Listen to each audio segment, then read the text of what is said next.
E agora você acompanha pela Rádio Rio de Janeiro o programa Estudo das Obras de André Luiz. Vamos refletir sobre o livro Nosso Lar. Produção e apresentação, Tereza Cristina e Marco Antônio.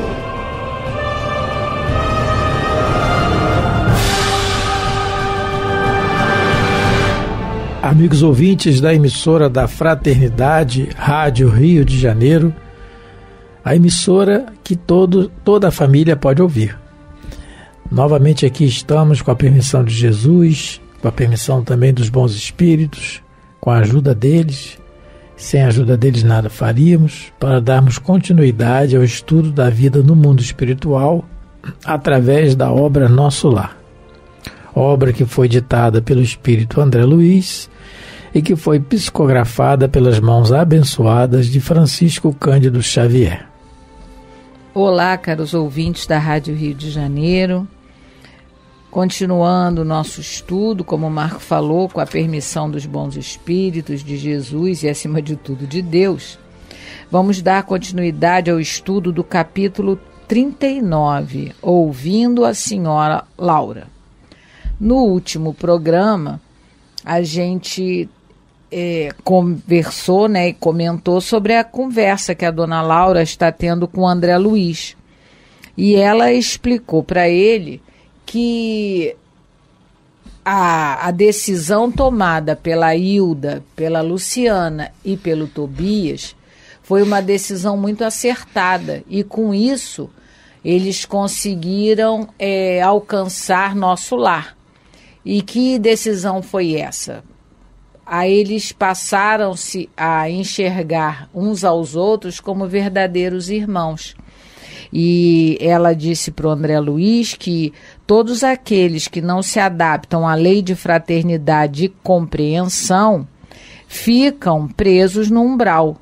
Então ela diz que o umbral está cheio de entidades que não resistiram a semelhantes provas. Essa prova do perdão, da compreensão, de entender que acima de tudo somos irmãos uns dos outros, não somos donos de ninguém. E aí ela diz para ele que são incontáveis as criaturas que padecem longos anos sem qualquer alívio espiritual, simplesmente porque se esquivam à fraternidade legítima. Então, nós paramos aí nesse pedaço onde a dona Laura está mostrando para o André Luiz a importância de, ao desencarnarmos, termos um pouco mais de fraternidade, de compreensão para com a nossa condição e a condição daqueles que ficaram encarnados ou aqueles que já nos precederam antes, que é um sentimento, a fraternidade é um sentimento que só ajuda a criatura a progredir. Então nós vamos começar a leitura a partir do parágrafo 16, porque aí o André Luiz vai perguntar para ela: e o que acontece então?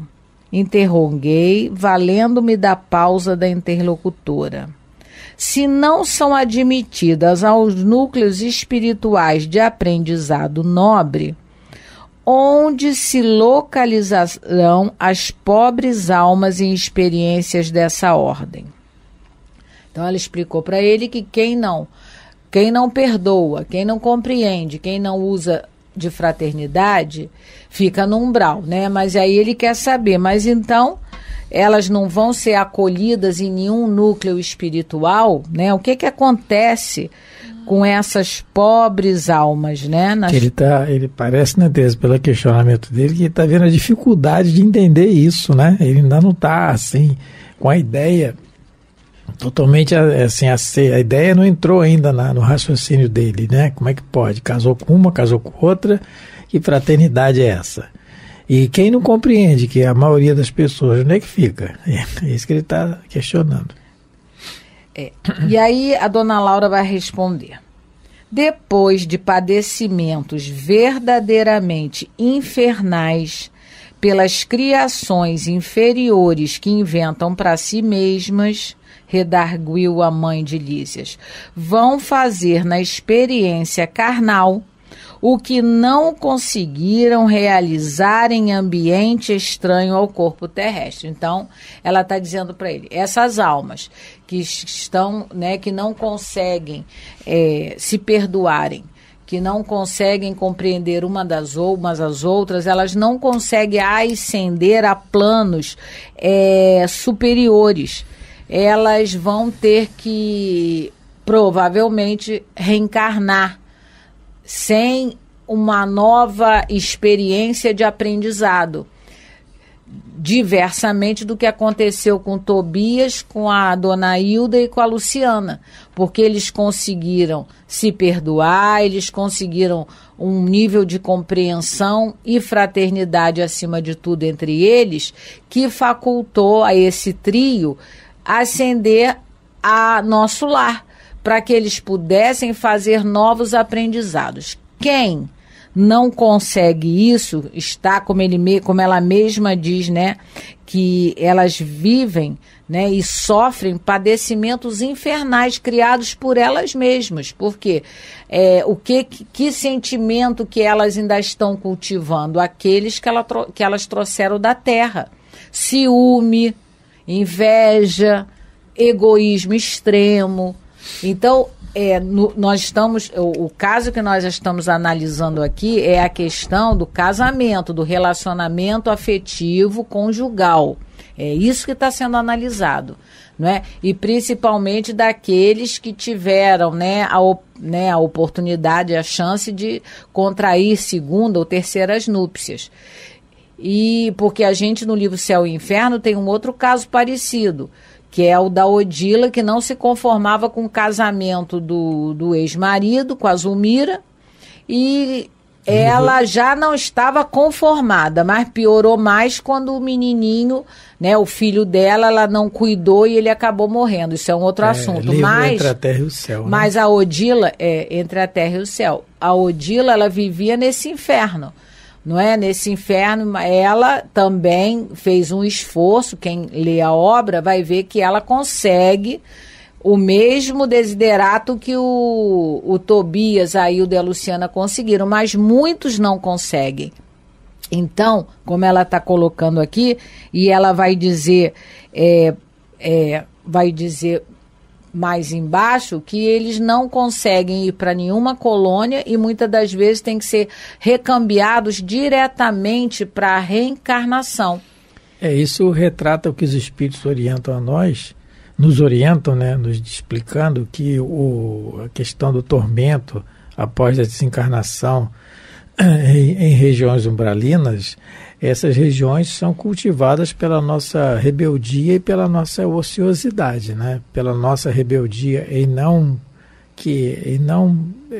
se impor em si mesmo para se melhorar, e a nossa ociosidade, a nossa preguiça, né, na melhora íntima, né, que dá trabalho. Então, é isso que ela está explicando aqui, o André Luiz, a questão é que quem não compreende, não consegue realizar o ambiente, não consegue realizar isso dentro de si, essa compreensão, só vai ter um tormento depois, porque é uma das respostas, uma parte das respostas que os espíritos deram a Allan Kardec quando ele perguntou o que é a caridade, e uma delas é a benevolência, né?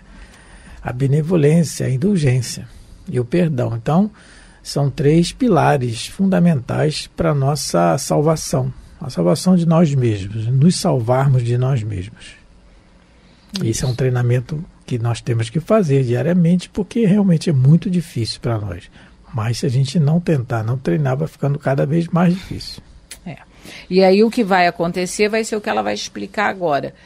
Vão ser reencarnações expiatórias e algumas vezes compulsórias. Porque ela vai dizer assim: concede-lhes a essas pessoas que não souberam ser fraternas.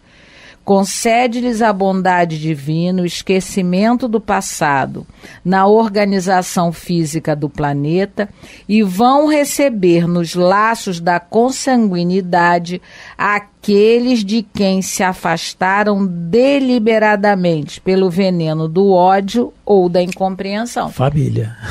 Família. o grande dissolvente universal de ódio, mágoa, é a família. O grande, né, o grande solvente universal, quimicamente falando, é a água, mas moralmente é a família. Não tem outro instrumento, vamos dizer assim, que faça com que os ódios, as mágoas, os ressentimentos, aos poucos, sejam diluídos. Allan Kardec fez uma pergunta aos espíritos e eles disseram que muitas das vezes, porque muita gente pode pensar, mas isso não é contra o livre-arbítrio da pessoa? Ela tem que encarnar junto de quem ela não gosta? Aí Allan Kardec, na pergunta 262 do Livro dos Espíritos, ele questiona assim: como pode o espírito, em sua origem, simples, ignorante, sem experiência, escolher uma existência com conhecimento de causa e ser responsável por essa escolha? Deus supre sua inexperiência, a resposta, né? Deus supre a sua inexperiência ao traçar-lhe o caminho que deve seguir, como fazeis com uma criança desde o berço. Deixa-o, porém, livre para escolher, à medida que seu livre-arbítrio se desenvolve. É então que muitas vezes ele se extravia a seguir o seu mau caminho. E aí na pergunta 262A, Kardec continua o questionamento. Mas quando o espírito usa o seu livre-arbítrio, né, ele depende sempre da sua vontade, ou essa existência pode ser imposta pela vontade de Deus como expiação? Porque, não é? Foi como eu comentei, muita gente pode achar assim, mas por que eu tenho que reencarnar com quem eu não gosto, com quem me magoou? Então, aí os espíritos vão dar essa resposta a Kardec, porque ele perguntou, né, se Deus pode fazer com que eu tenha uma existência que seja expiatória. Resposta: Deus sabe esperar. Essa é a 262A do Livro dos Espíritos. Deus sabe esperar, não apressa a expiação. No entanto, perante a lei, um espírito pode ter uma encarnação compulsória. Existem alguns espíritas que dizem que não pode existir uma encarnação compulsória por conta do nosso livre-arbítrio. Aqui está a resposta que pode, resposta dos espíritos. Um espírito pode ter uma encarnação compulsória quando, por sua inferioridade ou má vontade, não está apto a compreender o que lhe poderia ser mais útil, e quando essa encarnação pode servir à sua purificação e adiantamento, ao mesmo tempo que lhe sirva de expiação. Então, todos nós, de acordo com a vontade de Deus, poderemos, se estivermos com má vontade ou com muita ignorância no assunto, ter uma experiência no corpo, vamos dizer assim, contra a nossa vontade, né? Compulsória, querendo ou não vai. Por quê? A nível espiritual, nós somos espíritos muito imaturos ainda, infantis. Numa família, né?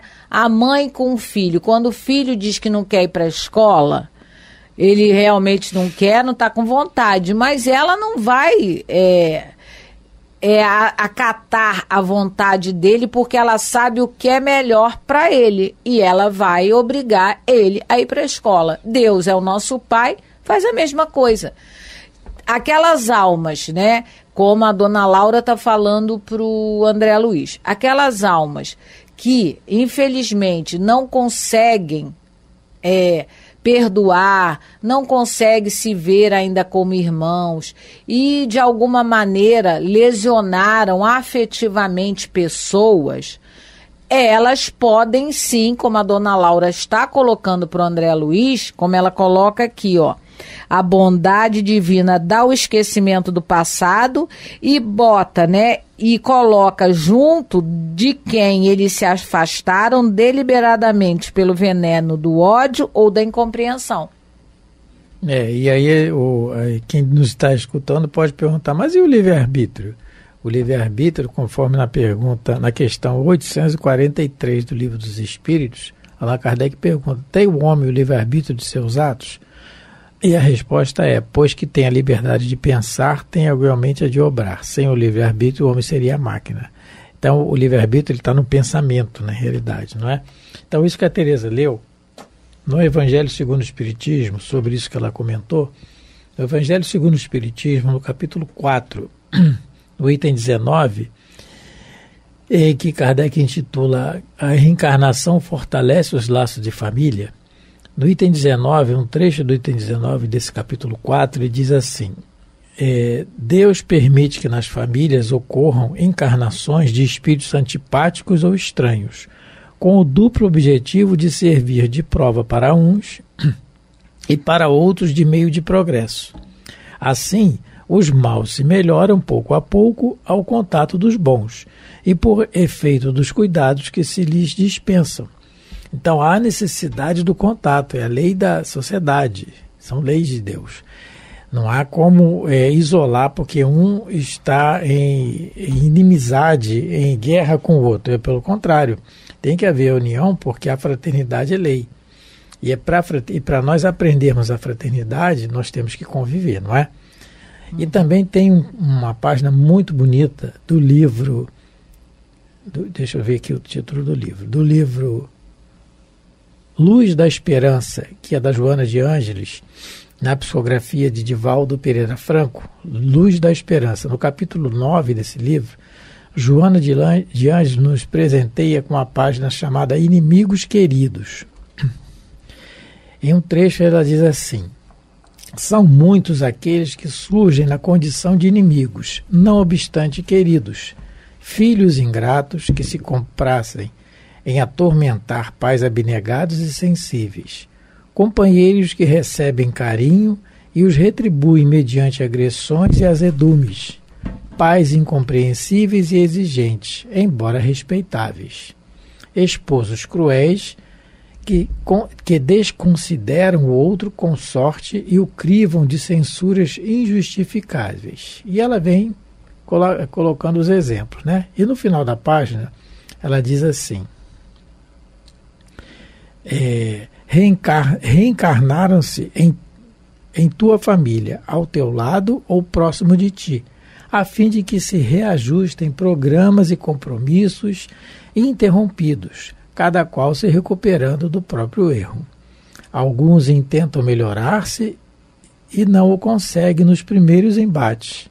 Dá-lhes novas oportunidades.